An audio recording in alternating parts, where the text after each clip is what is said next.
Welcome back to ஆபிதாரின் சேனலுங்க. இன்றைக்கி நமக்கு பிடிச்ச special mutton biryani. Bachelor cooking, very simple ingredients வச்சு, சரிங்களா? பிரியாணி மசாலாவும் நாமளே செய்கிறோம், பிரியாணி பண்ண போகிறோம், தம் பிரியாணி பண்ண போகிறோம். நம்ம ஸ்பெஷலாக ஜீரக சம்பாவோட வாங்க பார்க்கலாம். ஓகேங்க, பிரியாணிக்கு ஃபர்ஸ்ட்டு பார்த்தீங்கன்னா நல்ல ஒரு, ஏன்னா இப்போ இந்தியாவில் பார்த்தீங்கன்னா நான் ஆல்ரெடி சொன்ன மாதிரி தான் நம்மளோட மட்டன்ஸ் எல்லாம் பார்த்தீங்கன்னா அங்கே ரொம்ப ஃப்ரெஷ்ஷாக இருக்கும். இங்கே வந்து முக்கால்வாசி ஃப்ரீசரில் வச்சு வர்றது தான். அதனால் வந்து பார்த்தீங்கன்னா கொஞ்சம் டிஃப்ரெண்ட்டாக குக் பண்ணணும் பிரியாணி நம்ம யூஎஸில் வெளிநாட்டு கண்ட்ரியில். ஃபஸ்ட்டு என்ன பண்ணணும் பார்த்தீங்கன்னா குக்கரில் எண்ணெயும் நெய், சரிங்களா? எண்ணெய் வந்து பார்த்தீங்கன்னா ஒரு 2 டேபிள் ஸ்பூன் ஊற்றுனீங்கன்னா, நெய் மட்டும் கொஞ்சம் அதிகமாக ஒரு 4 டேபிள் ஸ்பூன் ஊற்றிங்க. ஏன்னா மறந்துடாதீங்க, மட்டன்லேயும் கொழுப்பு இருக்கும், அதில் இருந்து எண்ணெய் வரும். அதனால் நம்ம பிரியாணிக்காக மட்டும்தான் இப்போ போல் பிரியாணி இந்த நெய் வந்து நம்ம வீட்டில் பண்ணது. ஃபஸ்ட்டு இது எண்ணெய் சூடாகட்டும். எண்ணெய் சூடாகிடுச்சிங்க. என்னோட பிரியாணியில் வந்து பார்த்தீங்கன்னா ரொம்ப வந்து ஸ்பைசஸ் அதிகமாக இருக்காது. 3 தான். 2 பட்டை, 3 to 4 வந்து கிராம்பு, 3 to 4 ஏலக்காய், இவ்வளோதாங்க.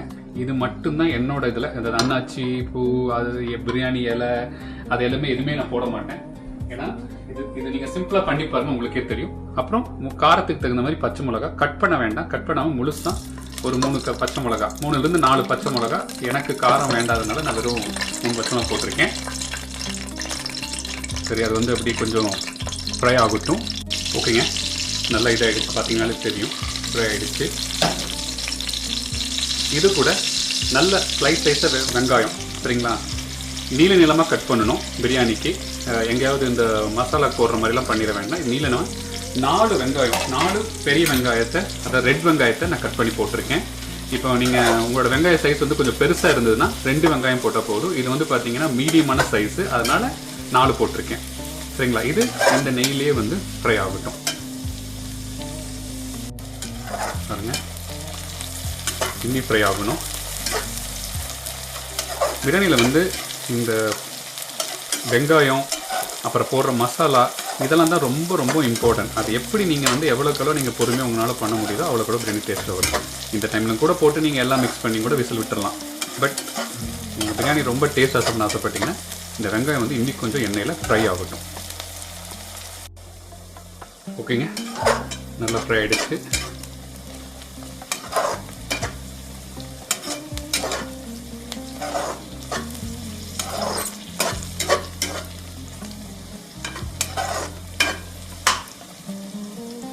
இப்போ வந்து பார்த்தீங்கன்னா நம்ம கட் பண்ண கொத்தமல்லி தலை, புதினா மிக்ஸு கட்டுங்களா? இங்கே இருங்க, ஒரு கை. இதுக்கு வந்து அளவு இருக்கா? அளவெல்லாம் கிடையாதுங்க, நம்ம டேஸ்ட்டுக்காக தான்.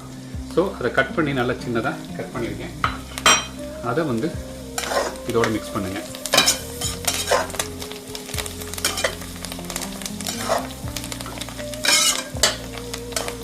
ஒரு 30 செகண்ட்ஸ் விட்டுருங்க.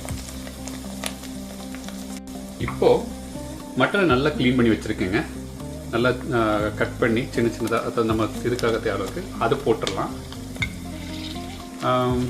1.25 கிலோ இருக்குது, சரிங்களா? 2 LB இங்கே வாங்கினேன், நல்லா க்ளீன் பண்ணி அது போட்டிருக்கேன்.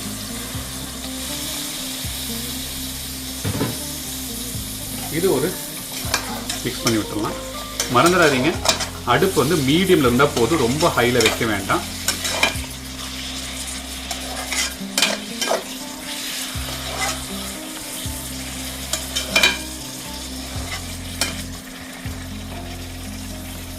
இப்போ என்ன பண்ணலான்னு பார்த்தீங்கன்னா, இந்த மட்டனுக்காக கொஞ்சம் ஒரு உப்பு லைட்டாக, ஏன்னா மறுபடியும் உப்பு போடுவீங்க.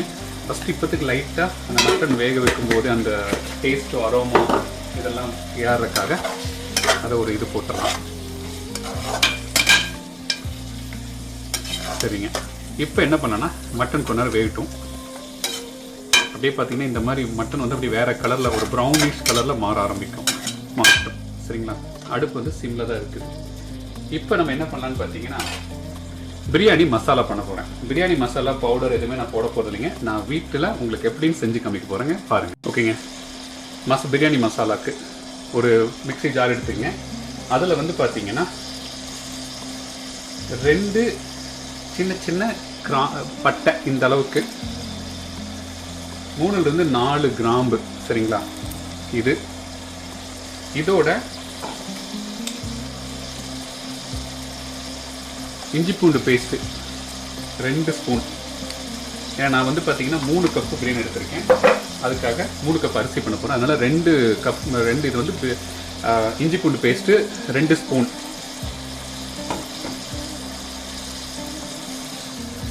மிளகாய் பொடி பார்த்தீங்கன்னா 1 ஸ்பூன் அரைக்கிறதுக்கு.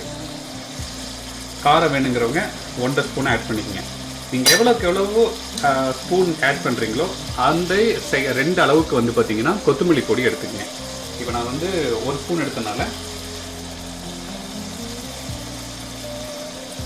2 ஸ்பூன் கொத்தமல்லி பொடி எடுத்தாச்சு. இதோட மெயின் இன்க்ரீடியன்ஸு கொஞ்சம் வெங்காயம், இந்த கட் பண்ணிங்கல்ல பெரிய வெங்காயம், அதுலேருந்து கொஞ்சம் எடுத்துக்கங்க. அவ்வளோதாங்க. இதை லைட்டாக தண்ணி ஊற்றி அரைச்சிருங்க. இவ்வளோ தான் பிரியாணி மசாலா. அதாவது குஸ்கா பண்ணாலும் சரி, சிக்கன் பிரியாணி பண்ணாலும் சரி, மட்டன் பிரியாணி பண்ணாலும் சரி, இல்லை முட்டை பிரியாணி பண்ணாலும் சரி, இவ்வளோ தாங்க மசாலா. இதுதாங்க பிரியாணி மசாலா. அவ்வளோ காஸ்ட்டாக பாம்பே டான் அது இதுன்னு போடாமல் இது பண்ணி பாருங்கள். அவ்வளோ டேஸ்ட்டாக காரம், அந்த நேச்சுரலாக நம்ம எப்படி சவுத் இந்தியன் டேஸ்ட் இருக்கோ அந்த டேஸ்ட் கிடைக்கும் உங்களுக்கு. ஓகேங்க, பார்த்தீங்கன்னா மட்டன், இந்த வெங்காயம், நெய், எண்ணெயோட அதேமாதிரி உப்பு அந்த காரத்தோட சேர்த்து, எஸ்பெஷலி பார்த்தீங்கன்னா இந்த கொத்தமல்லி புதினாவோட வாசம் அப்படி அழகாக இறங்கும். சரிங்களா? அதுக்காக தான் முன்னாடியே போட்டு இது பண்ணுறது. சரிங்களா? அதேமாதிரி கொஞ்சம் இதாகட்டும். இன்னைக்கு கொஞ்சம் கூட ஒரு 2 to 3 minutes வந்து விட்டுறலாம். அதுலேயே அந்த இது வேகட்டும். அதுக்குள்ளே பார்த்தீங்கன்னா நான் அரைச்சி வச்சுட்டேன். நான் சொன்ன மாதிரி இதுதான் நம்ம பிரியாணி மசாலா. அவ்வளோதான். சேவ் பண்ணிக்கலாங்க. இதை வந்து ஒன்று ஃப்ரிட்ஜில் எடுத்து வச்சிட்டிங்கன்னா 2 டைம் கூட பண்ணிக்கலாம். சரிங்க, இப்போ நம்ம என்ன பண்ணணும் பார்த்தீங்கன்னா, நம்ம அரைச்சி வச்சு இந்த பிரியாணி மசாலா நல்லா கை நிறச்சி, சரிங்களா, 1 2 3 கலக்கி விடுங்க. இதோட அடுப்பை மறுபடியும் சொல்கிறேன், மீடியம் லோ இதில் வச்சிங்கன்னா நல்லாயிருக்கும். இல்லைன்னா கையில் தெரிக்கும். ஸ்பீடாக பண்ணும்போது அதுவும் இல்லாமல் அந்த டேஸ்ட் இறங்கணும், அதுக்குள்ளே கறிக்கிறக்கூடாது. அதுக்காக தான். சரிங்களா? சும்மா பிரியாணிங்கிற ஒரு இமோஷனலுங்க. அதனால் அதை பண்ணும்போதே அதுக்கு தகுந்த மாதிரி வெயிட் பண்ணி பண்ணால் சூப்பராக இருக்கும். இந்தாங்க, அவ்வளோதான். இவ்வளோதான் பிரியாணி மசாலா. இப்போது கொஞ்சம் மசாலா வாசம் போகட்டும்.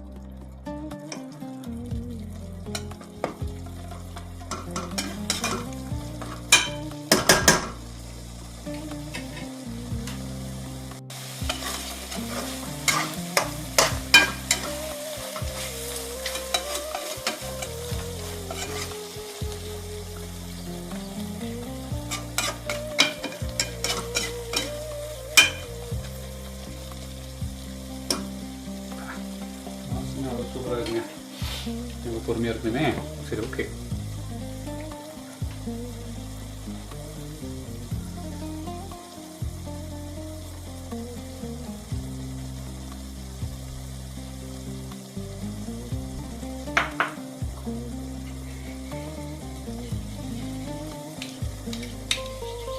நம்ம இஞ்சி பூண்டு இதெல்லாம் பேஸ்ட் போடுறதுனால, பிரியாணி மசாலா இதாக இருக்கனால கொஞ்சம் தயிர் சேர்த்திக்கலாம். எவ்வளோன்னு பார்த்தீங்கன்னா ஒரு டேபிள் ஸ்பூன். அதை நான் வந்து கொஞ்சம் தண்ணியில் கலந்து இது மாதிரி நீர் போன மாதிரி பண்ணியிருக்கேன். அதை கொஞ்சம் சேர்த்திக்கிறேன். என்னோட இதில் 5 ஸ்பூன் போட்டிருக்கேன் நான்.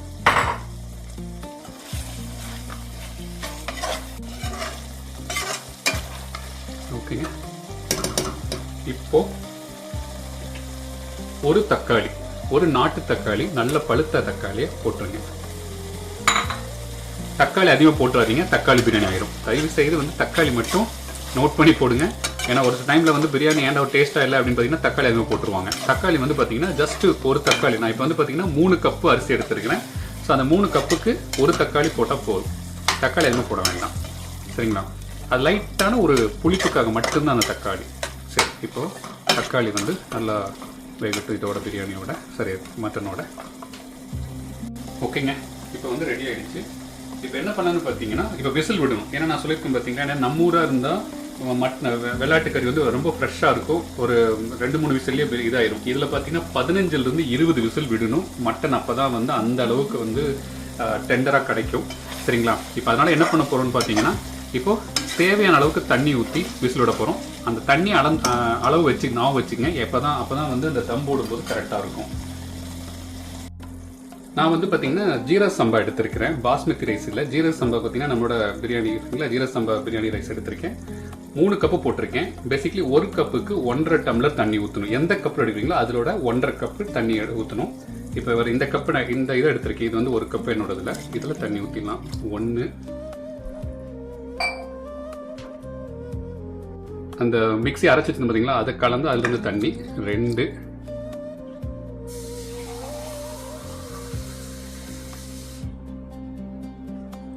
3. சரிங்களா? மீதி வந்து நம்ம தம் போடும்போது போட்டலாம். இப்போ 3 கப்பு தண்ணி ஊற்றி விசில் விட்டுறலாம். விட்றதுக்கு முன்னாடி சும்மா டேஸ்ட் பண்ணி உப்பு கரெக்டாக இருக்கான்னு பார்த்துடலாம். நான் லைட்டாக தான் அப்படியே உப்பு போட்டுருந்தோம். உப்பு தேவையான அளவுக்கு உப்பு. ஒரு உப்பு மட்டும் மறுபடியும் சொல்கிறேன் பிரியாணிக்கு. ஏன்னா பிரியாணி மட்டும் கொஞ்சம் வந்து அப்புறம் மிக்ஸ் பண்ணிக்கலாம்னு சொல்ல முடியாது. அதனால் வந்து இதுக்கு மட்டும் அப்பப்போ டேஸ்ட் பண்ணிவிட்டு கொஞ்சம் பிரியாணிக்கு விசில் விடுறதுனால கொஞ்சம் தூக்கலாக வைங்க. ஏன்னா லைட்டாக ஒரு இது வந்து கொஞ்சம் அதிகமாக இருக்கும்போது ரைஸ் போடும்போது மேட்ச் ஆயிரும்.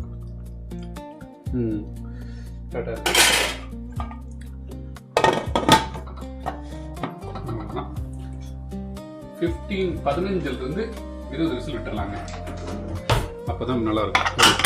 நம்ம அதுக்குள்ள பிரியாணிக்கு வந்து சைடிஷாக வந்து ஹரியாலி சிக்கன், தயிர் பச்சடி, இது 2 பண்ணிடலாம்.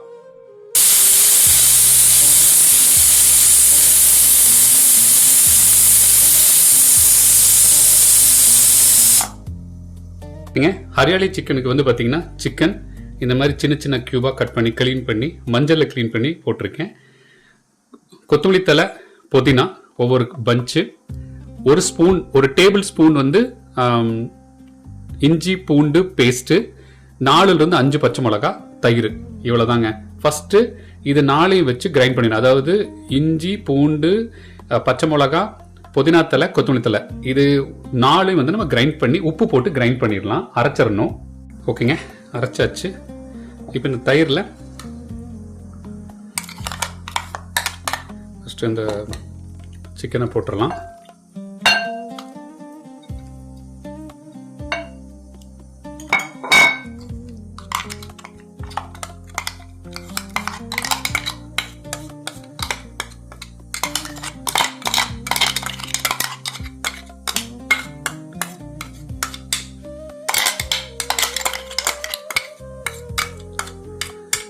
ஒரு ½ லெமன் வந்து புளிஞ்சு விட்டுறலாம்.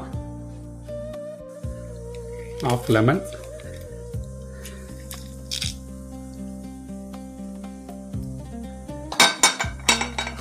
கொஞ்சம் சாட் மசாலா. சரிங்களா? 1 table spoon, sorry 1 teaspoon. Table spoon எங்கேயாவது போட்டுறாதீங்க. அப்புறம் பிளாக் பெப்பர் கொஞ்சம் உங்கள் காரத்துக்கு தகுந்த மாதிரி. 1 ஸ்பூன் பிளாக் பெப்பர். அப்புறம் கஸ்தூரி மேத்தி. கஸ்தூரி மேத்தி வந்து நல்லா பொடி பண்ணி அதையும் சேர்த்திங்க. அவ்வளோதாங்க. இதை நம்ம வந்து கலந்து ஒரு 2 to 3 ஹவர்ஸ்க்கு வந்து தனியாக வச்சிட்டோன்னு வைங்களேன். அது அப்படியே மிக்ஸ் ஆகி ரெடி ஆயிரும்.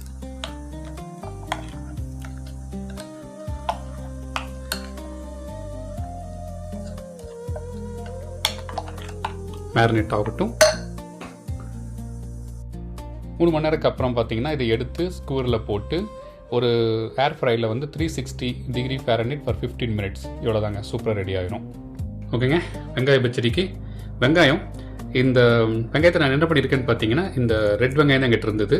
நீங்கள் இதுக்கு வந்து வெங்காய பச்சடிக்கு வந்து பார்த்தீங்கன்னா எல்லோ இல்லைனா ஒயிட் வெங்காயம் சூப்பராக இருக்கும். ஏன்னா ரொம்ப காரம் இருக்காது. எங்கிட்ட ரெட் இருந்தனால என்ன பண்ணியிருக்கேன், கட் பண்ணி நல்லா கழுவி எடுத்து வச்சுருக்கேன். இதில் வந்து பார்த்தீங்கன்னா நம்ம கொஞ்சம் தயிர், லெமன் ஜூஸ், பெப்பர், உப்பு, அவ்வளோதான். சரிங்களா? இப்போ வந்து பார்த்தீங்கன்னா லெமன் ஜூஸ் போட்டு கலந்துட்டேன். இன்கேஸ் வீட்டில் தயிர் இல்லை, எப்படா பண்ணுறதுனா ஒன்றுமே கிடையாதுங்க. தயிருக்கு பொதுவாக லெமன் மட்டும் கொஞ்சம் அதிகமாக ஊற்றிட்டிங்கன்னா கச்சம்பான்னு சொல்லி இன்னொரு பேர் அதுக்கு. ஹைதராபாத் சைடு, சவுத் சைடில் மூலியம் நிறைய கிடைக்கும். அது போட்டு மிக்ஸ் பண்ணிக்கலாம். தக்காளி கொஞ்சம் போட்டிருக்கேன், கொஞ்சம் தக்காளி போட்டிருக்கேன். அப்புறம் பார்த்தீங்கன்னா புளிப்புக்கு டேஸ்ட்டுக்காக பெப்பர், உப்பு போட்டு இது மிக்ஸ் பண்ணிடுங்க.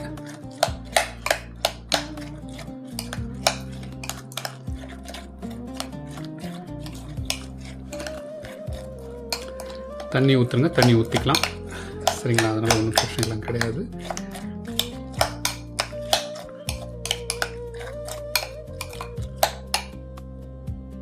தாங்க கடைசியாக கொத்தமல்லி தலை இல்லை கறிவேப்பிலை தலை எது இருக்குதோ அது போட்டு கார்னிஷ் பண்ணிட்டிங்கன்னா பிரியாணிக்கு, தக்காளி சாப்பாடுக்கு, முட்டைக்கு, எதுக்கு வேணாலும், பரோட்டாக்கு, எதுக்கு வேணாலும் தயிர் பச்சடி ரெடிங்க. ஓகே, சரி பிரியாணி தம்மு போட்டுடலாங்களா? ஓகே, விசில் போயிடுச்சு.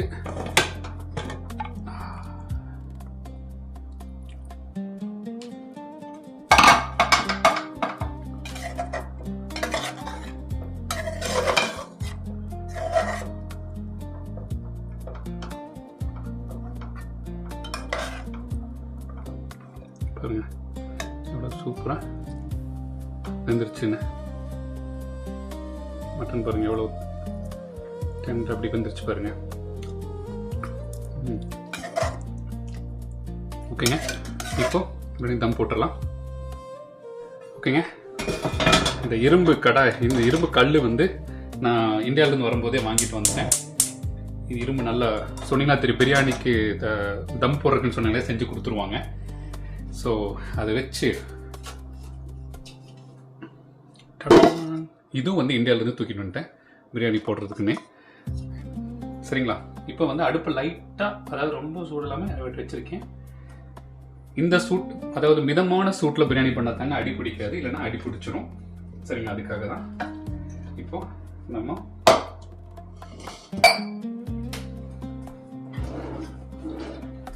குக் பண்ண பார்த்தீங்களா அந்த மட்டனை, அந்த மசாலாவை உள்ளே போட்டுடலாம்.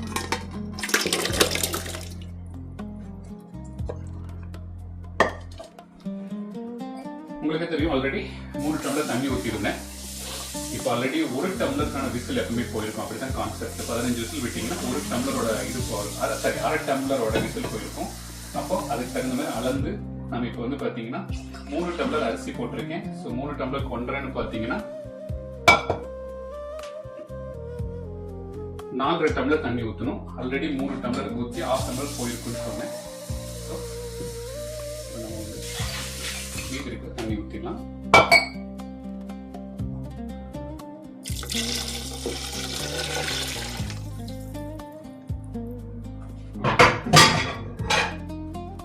இப்போ இதை மிக்ஸ் பண்ணி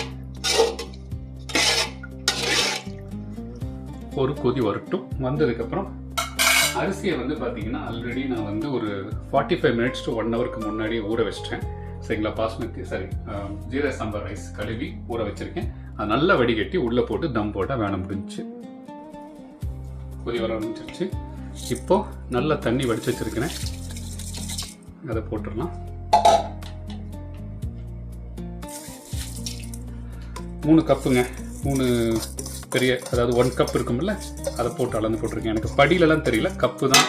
இல்லை நான் சொல்கிற மாதிரி தான், எந்த டம்ளரில் போட்டாலும் சரி அதிலிருந்து தான் கணக்கு. அதனால் அதை எடுத்து போட்டுங்க.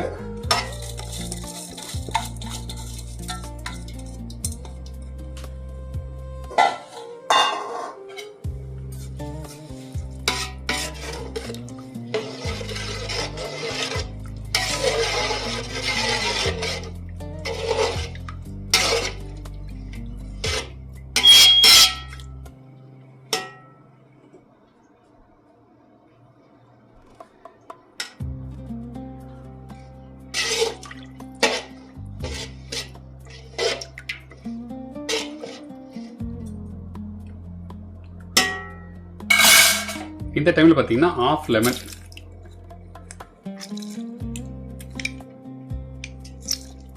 புழிஞ்சு விட்டுங்க.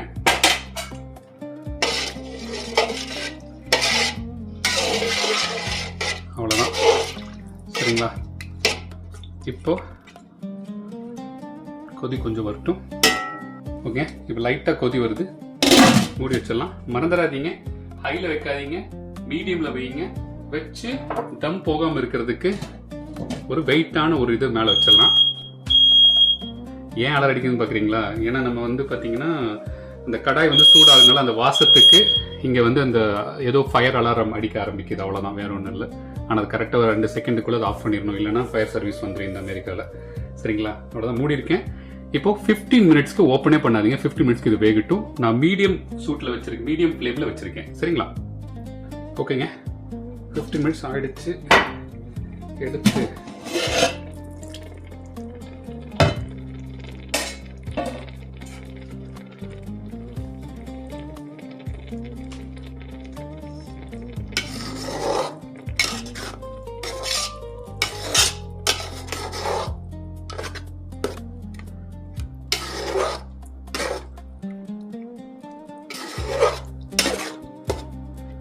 ஆக்சுவலாக எதுக்கு 15 மினிட்ஸ் கழிச்சோட செக் பண்ண சொல்கிறேன்னா, இப்போ தான் நம்ம வந்து காரம், உப்பு எல்லாமே ஒரு டேஸ்ட். சரிங்களா? இப்போ வந்து உப்பு டேஸ்ட் பண்ணிடலாம். டேஸ்ட் பண்ணும்போது உப்பு கொஞ்சம் கம்மியாக இருந்தது, அதனால் தேவையான அளவுக்கு உப்பு.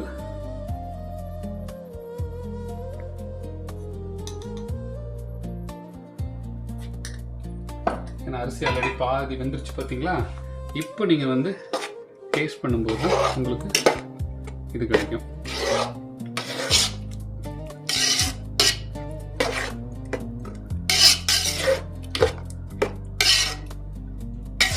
கரெக்டாக இருங்க. அவ்வளோதான். இப்போ மறுபடியும் தம் போட்டுடலாம். ஒரு 15 மினிட்ஸ்க்கு இன்னொரு தம் போட்டுட்டு அப்புறம் வந்து ஆஃப் பண்ணி விட்டுட்டு இன்னொரு 15 மினிட்ஸ் வைக்கணும். அவ்வளோதான். இல்லை இந்த தம்மெல்லாம் இல்லை அப்படின்னு நினைக்கிறவங்க, விசிலில் விடுறவங்க, இப்போ குக்கர்லேயே வச்சு நம்ம மட்டன் வெந்ததுக்கப்புறம் விடுறவங்க, ஒரு 2 விசிலுக்கு அப்புறம் தயவுசெய்து ஆஃப் பண்ணிடுங்க. ஆஃப் பண்ணிவிட்டு கீழே வந்து பார்த்தீங்கன்னா விசிலில் போடுறதுனால என்ன ஆகும்னு பார்த்தீங்கன்னா, குக்கரில் போடுறதுனால எப்பவுமே கீழே கருக ஆரம்பிச்சிடும். டக்குன்னு அதை எடுத்து கொஞ்சம் தண்ணி மட்டும், அதாவது சில் தண்ணி மட்டும் கொஞ்சம் தெளிச்சு விடுங்க. மூஞ்சில் பட்டுற போது லைட்டாக தெளிச்சு விட்டுருங்க. சரிங்களா? அப்போ கருகாது. சரிங்க, ஒரு 15 மினிட்ஸ் நம்ம மூடி வச்சிடலாமா? மறுபடியும் இங்கே நம்மளோட வெயிட்டு அவ்வளோதான். ஓகேங்க,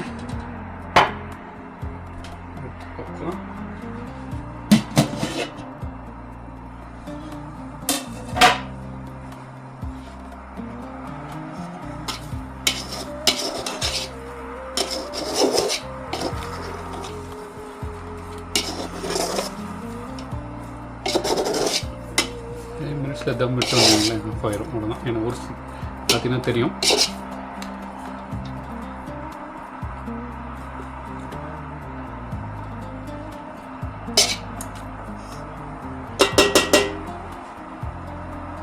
இன்னொரு 5 மினிட்ஸ் விட்டுடலாம். கொஞ்சம் நெய் எண்டில். ஓகேங்களா?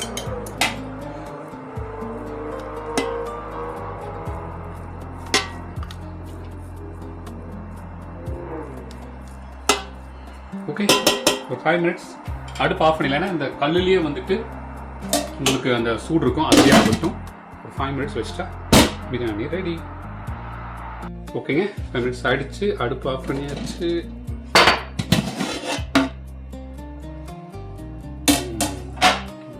ரெடி.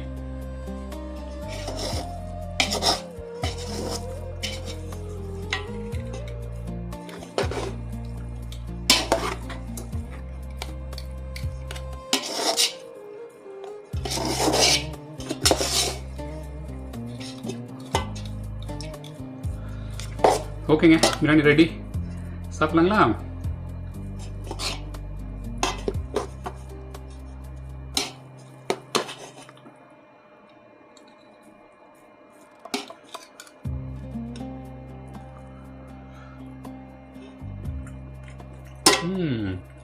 ஓகேங்க, நெய் போடுறவங்க நிறைய போட்டுக்கலாம். எனக்கு இது போதும். ஒரு சிலருக்கு வந்து என்ன சொல்லுவாங்கன்னா, அப்படியே இந்த மாய்ஸ்டராக இருக்கணும்னு சொல்லுவாங்க. ஆல்ரெடி என்னை பொறுத்தளவுக்கு இதுதான் மாய்ஸ்டர். இதுக்கு மீறி போட்டிங்கன்னா வந்து அப்புறம் நெய் சாப்பாடு ஆயிரும். இது போட்டு சாப்பிட்டு பார்க்கலாம். Okay friends, biryani ready. சாப்பிட்டு பார்க்கலாம். அது கலர் பார்த்தீங்கனாலே தெரியும் டேஸ்ட் வந்து எப்படி இருக்குன்னு. நீங்கள் வந்து இது என்ன சொல்கிறது, குழந்தைகளுக்கு ஈஸியாக கொடுக்கலாம். அதாவது வந்து பெரியவங்க மட்டும் தான் சாப்பிடணும்னு கிடையாது. காரம் கம்மியாக இருக்கும். அதேமாதிரி வயிறு வந்து அந்த எரிச்சல் வரும் தெரியுங்களா, அதெல்லாம் எதுவுமே இருக்காது.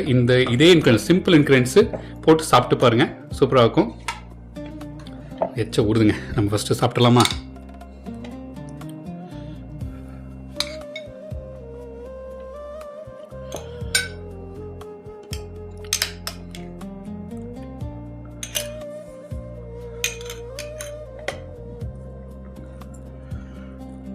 மட்டனை பார்த்தீங்கன்னா தெரியும் எவ்வளோ வெந்துருச்சுன்னு.